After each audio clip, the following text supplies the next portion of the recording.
They said I was overreacting. They laughed when I warned them. They removed the weight limit signs from a 50-year-old bridge because they wanted heavier trucks and the money they brought, not safety. I told them that structure was never built for modern loads. I showed them the widening cracks. I pulled out the old blueprints. I begged them to reconsider, but they threatened legal action instead. They started calling me the bridge nut around the neighborhood. And then, during Monday morning rush hour, the bridge finally gave way. A school bus was caught dead center. Now they were panicking, blaming one another in frantic emails and emergency meetings. But I had saved everything, every document, every photo, every dismissed warning. When the reporters arrived with their cameras, I didn't say, "I told you so." I laid out the facts. This is the story of how greed and denial almost took lives, and how one stubborn retiree made sure those responsible paid for the cracks they tried to hide. When I first moved to Willow Creek Estates, the little bridge over the creek barely crossed my mind. It was just there, a plain concrete arch spanning a shallow stream that wound along the southern edge of our subdivision. Nothing fancy, no decorative railings, no scenic pull-off, just a practical stretch of road shaded by mature oaks and maples that rustled softly in the breeze. Every morning I'd jog across it with my old golden retriever, Buddy, our footsteps echoing faintly underneath. It was part of the routine, like the smell of fresh coffee from the kitchens along Maple Lane or the distant hum of lawn mowers on weekends. I never stopped to look over the edge or wonder what kept it standing. Back then, life felt simpler. After 30 years as a civil engineer, 10 of them with the State Department of Transportation, I'd earned my retirement. I'd grown tired of the endless reports, the emergency call-outs, and the heartbreaking investigations after failures I couldn't stop. I'd stared at too many shattered beams, read too many autopsy reports, and carried the weight of families broken by decisions made in sterile conference rooms. To me, bridges and roads weren't just concrete and steel. They were promises of safe passage. And too many times, those promises had been treated as optional. So I chose Willow Creek for its quiet. A comfortable ranch-style home with a big enough backyard for tomatoes and peppers, and a wide front porch perfect for evening coffee. My daughter, Emily, had just started her junior year at college a few states away. For the first time in decades, the house was quiet, just the creak of settling wood and the occasional sigh of wind through the screens. I thought I'd found the peace I'd been chasing. But peace, I've learned, is fragile when it relies on others staying vigilant. It was a pleasant April afternoon when I first noticed something off. I was walking back from the neighborhood market, grocery bags in hand, when I stepped onto the bridge and felt an odd emptiness. It took a second to place it. The old metal sign at the approach, maximum load 7 tons, was gone. Just 4 rusted bolt holes remained. I stopped in the middle of the span. A light breeze carried the scent of creek water and damp soil. Maybe the sign had rusted away, or perhaps the county replaced it during maintenance. But a deeper instinct told me otherwise. That bridge, poured back in 1972, was never designed for the massive vehicles we see today. The load limit wasn't decoration. It was engineering reality, backed by decades of data. The next morning, I went back with a thermos of coffee and knelt at the edge. The hairline cracks I'd noticed before looked wider, more pronounced. Along the south abutment, white efflorescence bloomed like frost, calcium leaching out from water seeping into the concrete. That was new, or at least more visible. I drove home with a knot in my stomach and opened the old black binder I'd vowed never to touch again. Inside were reports from my career, including a 2013 memo I'd helped write that flagged the Willow Creek Bridge as functionally obsolete. Not imminently dangerous, it noted, but limited, requiring load restrictions and frequent inspections. A quick call to Public Works confirmed my fear. In 2016, the bridge had been transferred to the Homeowners Association under a deferred maintenance agreement. Low traffic route, low priority for the county. In other words, they'd passed the buck. That evening, I attended my first HOA meeting in years. The community clubhouse smelled of brewed coffee and furniture polish. The old board, retired folks who'd been here since the neighborhood was farmland, had been voted out. Now Richard Harlan chaired the meetings, a local developer with a polished smile and an air of certainty.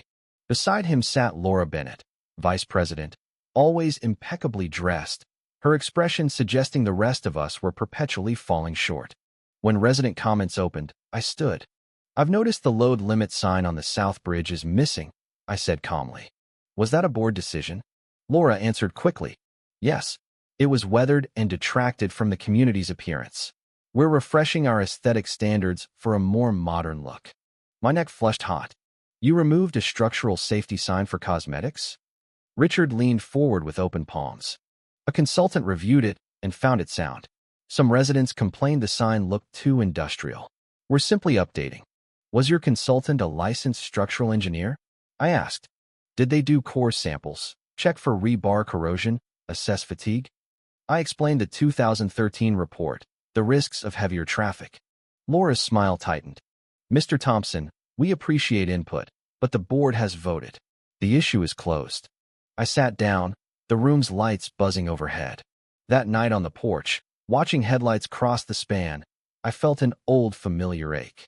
It was the same one I'd carried since my younger brother David died 14 years earlier under a similar failing overpass, an overloaded truck, a missing sign, a deferred inspection.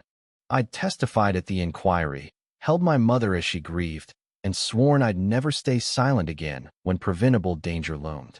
Now, in the quiet of Willow Creek, gravity was being challenged, and gravity always wins. Over the next weeks, I documented everything.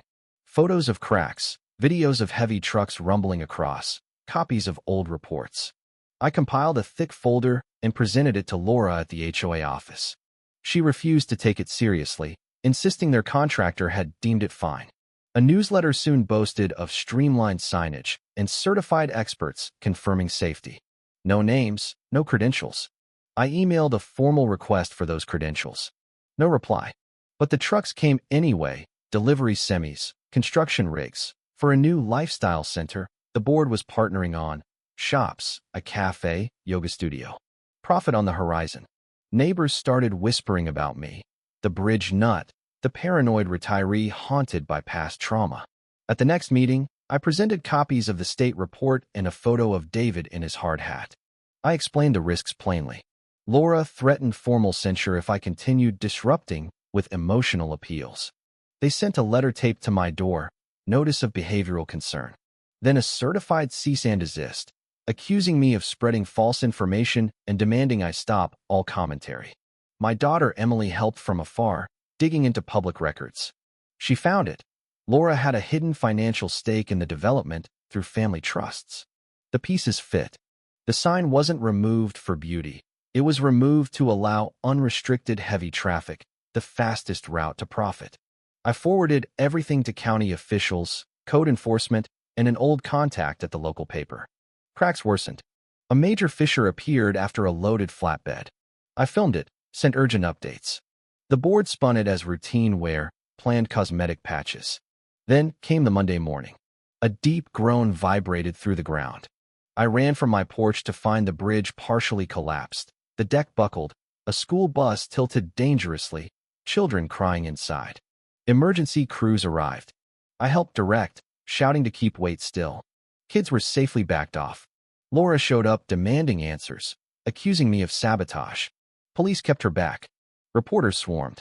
I spoke plainly. This was preventable. Arrogance over engineering. 2 days later, a moving truck ignored barricades.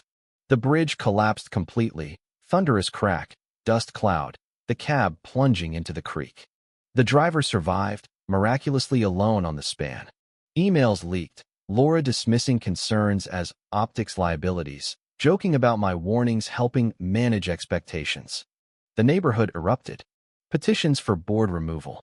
Town hall packed. Richard resigned first, blaming miscommunication. Laura's desperate press conference in her yard fell apart under residents' angry questions. She fled inside, resigned by email that night. County took over infrastructure. Investigations launched. Laura faced charges for negligence and conflicts of interest. Demolition cleared the old bridge.